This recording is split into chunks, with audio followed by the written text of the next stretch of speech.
سردیوں کی وہ رات غیر معمولی حد تک ٹھنڈی تھی، بازار میں تقریباً تمام دکانیں بند ہو چکی تھیں۔ میں نے بھی اپنی چھوٹی سی کریانے کی دکان کا شٹر نیچے کیا اور تالا لگا کر گھر کی طرف چل پڑا۔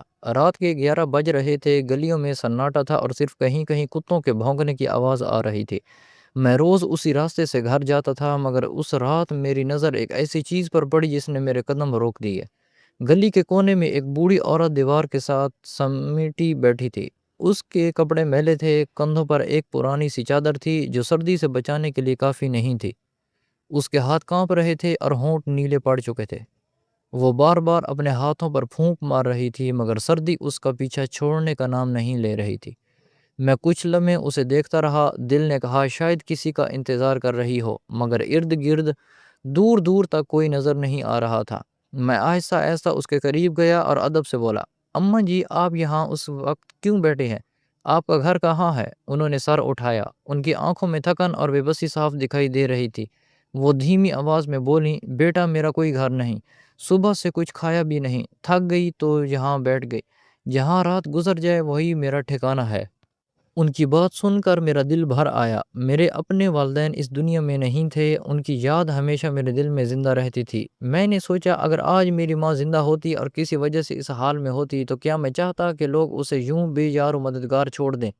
ہرگز نہیں۔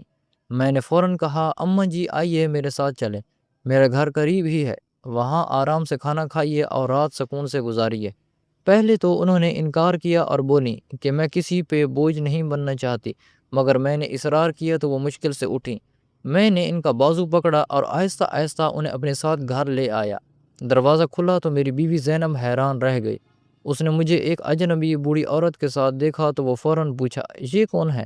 میں نے مختصراً سا جواب دیا، راستے میں ملی تھی، بہت بھوکی اور سردی سے کانپ رہی تھی، آج رات یہ ہمارے ساتھ رہیں گی، کھانا گرم کر دو اور ان کے لیے بستر لگا دو۔ زینب چند لمحے خاموش رہی۔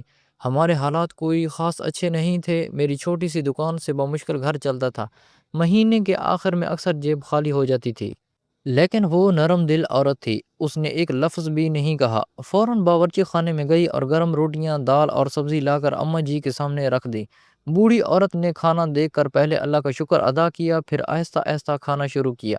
ایسا لگ رہا تھا جیسے کئی دن سے اس نے پیٹ بھر کر کھانا نہیں کھایا۔ کھانے کے بعد زینب نے انہیں گرم دودھ دیا، پھر بچوں کے کمرے کے ساتھ والے چھوٹے کے کمرے میں صاف بستر بچھا دیا۔ میں نے اماں جی سے کہا، آپ بے فکر ہو کر سو جائیں، صبح آرام سے بات کریں گے۔ انہوں نے میری طرف دیکھا اور ان کی آنکھوں میں آنسو آ گئے۔ وہ صرف اتنا بولی، اللہ تمہیں کبھی کسی کا محتاج نہ کرے۔ رات کو میں دیر تک جاگتا رہا، دل میں بار بار یہی خیال آ رہا تھا کہ دنیا میں کتنے لوگ ایسے ہیں جنہیں صرف ایک وقت کی روٹی اور ایک محفوظ جگہ چاہیے، مگر انہیں وہ بھی نصیب نہیں ہوتی۔ صبح فجر کی اذان ہوئی تو میری آنکھ کھل گئی۔ میں نے دیکھا اماں جی وضو کر کے نماز پڑھ رہی تھی۔ نماز کے بعد وہ دیر تک دعا کرتی رہی۔ ناشتے پر انہوں نے بہت کم بات کی۔ میں نے ان سے ان کے گھر والوں کے بارے میں پوچھا تو وہ خاموش ہو گئیں۔ کچھ دیر بعد بولی، بیٹا ہر بات کا وقت ہوتا ہے، ابھی اتنا سمجھ لو کہ اللہ نے تمہارے دل میں رحم ڈال کر میری عزت بچا لی۔ میں نے مزید سوال کرنا مناسب نہ سمجھا۔ ناشتے کے بعد میں دکان کے لیے نکل گیا۔ راستے بھر میں انہی کے بارے میں سوچتا رہا۔ دل چاہ رہا تھا کہ شام کو واپس آ کر ان کے لیے کچھ نئے کپڑے بھی لے آؤں۔ جیسے ہی میں بازار میں اپنی دکان کے قریب پہنچا تو میں حیران رہ گیا۔ میری چھوٹی سی دکان کے سامنے 7 بڑی بڑی لگژری گاڑیاں کھڑی تھیں۔ پورا بازار جمع تھا، لوگ آپس میں سرگوشیاں کر رہے تھے، کسی کو کچھ سمجھ نہیں آ رہا تھا۔ میں نے حیرت سے آگے قدم بڑھایا تو اچانک سیاہ سوٹ پہنے ہوئے 2 آدمی میری طرف بڑھے۔ ان کے چہروں سے لگ رہا تھا کہ وہ کسی بڑے آدمی کے محافظ ہیں۔ ایک نے ادب سے پوچھا، کیا آپ ہی اس دکان کے مالک ہیں؟ میں نے گھبرا کر کہا، جی ہاں۔ اس نے فوراً احترام سے کہا، جناب آپ سے ہمارے صاحب ملنا چاہتے ہیں، وہ آپ کا انتظار کر رہے ہیں۔ میری حیرت اور بڑھ گئی۔ میں نے سوچا شاید مجھ سے کوئی غلطی ہو گئی ہے۔ دل کی دھڑکن تیز ہو گئی۔ میں نے پوچھا، مگر بات کیا ہے؟ اس نے صرف اتنا کہا، آپ تشریف لے چلیں، سب معلوم ہو جائے گا۔ میں ان کے ساتھ آگے بڑھا۔ سب سے آگے کھڑی سفید گاڑی کا دروازہ کھلا۔ اندر سے تقریباً 55-60 سال کا ایک باوقار شخص باہر نکلا۔ اس کے لباس اور انداز سے صاف ظاہر تھا کہ وہ بہت دولت مند ہے۔ جیسے ہی اس کی نظر مجھ پر پڑی تو وہ تیزی سے میری طرف آیا۔ میں کچھ سمجھ پاتا اس سے پہلے ہی اس نے میرے دونوں ہاتھ مضبوطی سے پکڑ لیے۔ اس کی آنکھیں نم تھیں اور اس نے بھرائی ہوئی آواز میں کہا، کیا آپ ہی وہ شخص ہیں جس نے کل رات میری والدہ کو اپنے گھر میں پناہ دی تھی؟ میں نے حیرت سے اس شخص کی طرف دیکھا اور دھیرے سے جواب دیا، جی ہاں، کل رات ایک بزرگ خاتون سردی میں ٹھٹھرتی ہوئی ملی تھی۔ میں انہیں اپنے گھر لے گیا تھا۔ اگر مجھ سے کوئی غلطی ہوئی ہے تو معاف کر دیجیے۔ میری بات سنتے ہی اس شخص نے فوراً میرے دونوں ہاتھ مضبوطی سے تھام لیے اور کہا، نہیں بھائی، آپ نے کوئی غلطی نہیں کی، بلکہ وہ کام کیا ہے جو شاید ہم میں سے کوئی بھی نہ کر سکا۔ وہ خاتون میری والدہ ہے۔ میں کئی دن سے انہیں ڈھونڈ رہا تھا۔ اس کی بات سن کر میرے قدم جیسے زمین میں گڑ گئے۔ مجھے یقین ہی نہیں آ رہا تھا کہ وہ سادہ لباس میں ملبوس بے سہارا نظر آنے والی عورت کسی اتنے امیر آدمی کی والدہ ہو سکتی ہے۔ میں نے حیرت سے پوچھا، لیکن وہ تو کہہ رہی تھی کہ ان کا کوئی گھر نہیں۔ اس شخص نے گہرا سانس لی اور اس کی آنکھوں میں نمی اتر آئی۔ وہ بولا، گھر تو ہے، بہت بڑا ہے، دولت بھی بے شمار ہے، مگر کبھی کبھی انسان اپنے ہی گھر میں اجنبی بن جاتا ہے۔ بازار کے لوگ خاموشی سے ہماری باتیں سن رہے تھے۔ اس شخص نے اپنا تعارف کرایا۔ اس کا نام حاجی عثمان تھا۔ وہ شہر کے بڑے صنعت کاروں میں شمار ہوتا تھا۔ اس کی فیکٹریاں کئی شہروں میں تھیں۔ لوگ اسے عزت سے نگاہ سے دیکھتے تھے، مگر آج وہ ایک کامیاب تاجر نہیں بلکہ پریشان بیٹا لگ رہا تھا۔ اس نے مجھے بتایا کہ چند دن پہلے اس کی والدہ اچانک گھر سے نکل گئی تھی۔ پورے شہر میں تلاش کی گئی، پولیس کو اطلاع دی گئی، اخباروں اور سوشل میڈیا پر تصویریں بھی دی گئیں، مگر ان کا کوئی پتہ نہیں چلا۔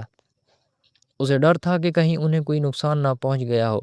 آج صبح اس کی والدہ کے ایک پرانے جاننے والے نے انہیں میرے محلے کے قریب دیکھا تھا، اس لیے وہ فوراً یہاں پہنچ گیا۔ میں نے کہا، آپ میرے ساتھ گھر چلیں، اماں جی وہیں ہیں۔ میری بات سنتے ہی اس کے چہرے پر امید کی ایک جھلک نمودار ہوئی۔ وہ اپنی گاڑی میں بیٹھا اور میں بھی اس کے ساتھ گھر کی طرف روانہ ہو گیا۔ باقی گاڑیاں بھی ہمارے پیچھے چل پڑیں۔ جب ہم گھر پہنچے تو زینب نے دروازہ کھولا۔ اتنی ساری گاڑیاں اور محافظ دیکھ کر وہ گھبرا گئی۔ میں نے اسے تسلی دی اور اندر چلا گیا۔ اماں جی جائے نماز پر بیٹھی تسبیح پڑھ رہی تھی۔ جیسے ہی ان کی نظر اس شخص پر پڑی، انہوں نے فوراً نظریں جھکا لی۔ حاجی عثمان تیزی سے آگے بڑھا، ان کے قدموں میں بیٹھ گیا اور روتے ہوئے بولا، اماں مجھے معاف کر دیں، گھر چلیں، آپ کے بغیر وہ گھر گھر نہیں رہا۔ اماں جی کی آنکھوں سے بھی آنسو بہنے لگے، مگر انہوں نے فوراً اسے معاف نہیں کیا۔ چند لمحے خاموش رہنے کے بعد بولیں، بیٹا میں تم سے ناراض دولت کی وجہ سے نہیں ہوئی تھی، مجھے دکھ اس بات کا تھا کہ اس بڑے گھر میں میرے لیے وقت کسی کے پاس نہیں تھا۔ تم صبح کاروبار میں نکل جاتے تھے، تمہاری بیوی اپنی محفلوں میں مصروف رہتی تھی، پوتے پوتیاں موبائل سے سر نہیں اٹھاتے تھے، میں پورا دن ایک کمرے میں بیٹھی رہتی تھی، مجھے کھانا مل جاتا تھا، دوائیاں بھی وقت پر مل جاتی تھیں، مگر اپنائیت کہیں کھو گئی تھی۔ میں تنہائی سے گھبرا کر گھر سے باہر اکیلے نکل آئی، مگر راستہ بھٹک گئی۔ گھر میں خاموشی چھا گئی۔ حاجی عثمان سر جھکائے روتا رہا۔ وہ بولا، اماں میں نے کبھی سوچا نہیں کہ آپ اتنی تنہائی محسوس کر رہی ہیں۔ میں سمجھتا رہا کہ دولت اور آرام ہی سب کچھ ہے۔ میں اپنی سب سے بڑی ذمہ داری ہی بھول گیا۔ اماں جی نے میری طرف دیکھا اور بولی، بیٹا کل رات اگر تم مجھے اپنے گھر نہ لاتے تو شاید میں سردی برداشت نہ کر پاتی۔ تم نے مجھے روٹی دی، عزت دی اور اپنے گھر کی بزرگ سمجھ کر رکھا۔ تمہارا یہ احسان میں کبھی نہیں بھول سکتی۔ میں نے فوراً کہا، اماں جی اس میں احسان کی کوئی بات نہیں، آپ میری اپنی ماں جیسی ہیں۔ اگر کوئی بھی انسان اس حالت میں ملتا تو میں یہی کرتا۔ اماں جی مسکرائی دی، انہوں نے کہا، یہی فرق ہے، کچھ لوگ رشتے ہونے کے باوجود اپنا فرض بھول جاتے ہیں اور کچھ لوگ بغیر کسی رشتے کے اپنا فرض نبھا جاتے ہیں۔ حاجی عثمان نے اپنی جیب سے ایک چیک بک نکالی اور میرے سامنے ایک بہت بڑی رقم کا چیک رکھ دیا۔ اس نے کہا، بھائی یہ میری طرف سے ایک چھوٹا سا تحفہ قبول کر لیجئے، آپ نے میری والدہ کی جان بچائی ہے۔ میں نے چیک کی طرف دیکھا بھی نہیں اور نرمی سے اس کی طرف واپس بڑھا دیا۔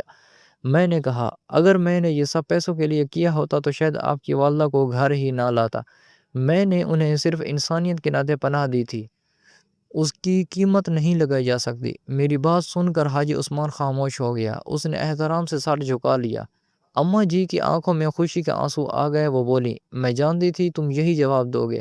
کچھ دیر بعد حاجی عثمان نے کہا، اگر آپ پیسے نہیں لینا چاہتے تو مجھے ایک اور خواہش پوری کرنے دیں۔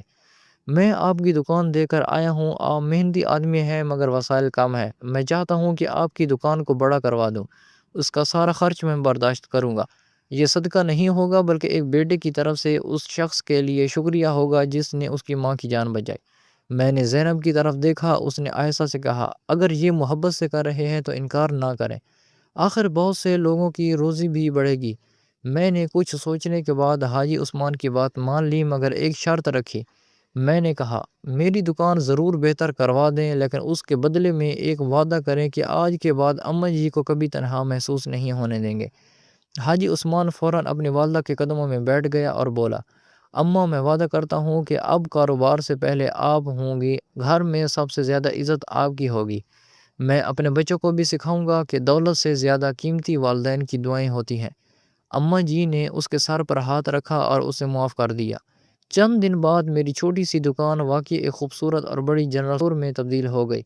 پہلے جہاں میں اکیلا کام کرتا تھا، اب میرے ساتھ 3 ملازم بھی کام کرنے لگے۔ آمدنی بڑھ گئی، مگر میں نے اپنی عادت نہیں بدلی۔ آج بھی اگر کوئی ضرورت مند میری دکان پر آتا ہے تو میں اپنی استطاعت کے مطابق اس کی مدد ضرور کرتا ہوں۔ کئی مہینوں بعد ایک دن اماں جی دوبارہ میرے گھر آئیں۔ اس بار وہ پہلے سے زیادہ خوش تھیں۔ انہوں نے بتایا کہ اب ہر شام پورا خاندان ایک ساتھ بیٹھ کر کھانا کھاتا ہے۔ حاجی عثمان روز کچھ وقت صرف ان کے ساتھ گزارتا ہے، اور ان کے پوتے پوتیاں بھی اب کچھ وقت میرے ساتھ گزارتے ہیں۔ جاتے ہوئے انہوں نے میرے سر پر ہاتھ رکھا اور کہا، بیٹا یاد رکھنا، جو دوسروں کے والدین کی عزت کرتا ہے، اللہ اس کی عزت ایسے ہی لوگوں کے دلوں میں پیدا کر دیتا ہے جہاں دولت بھی نہیں پہنچ سکتی۔ مجھے معلوم نہیں تھا کہ ایک چھوٹی سی نیکی میری زندگی بدل دے گی۔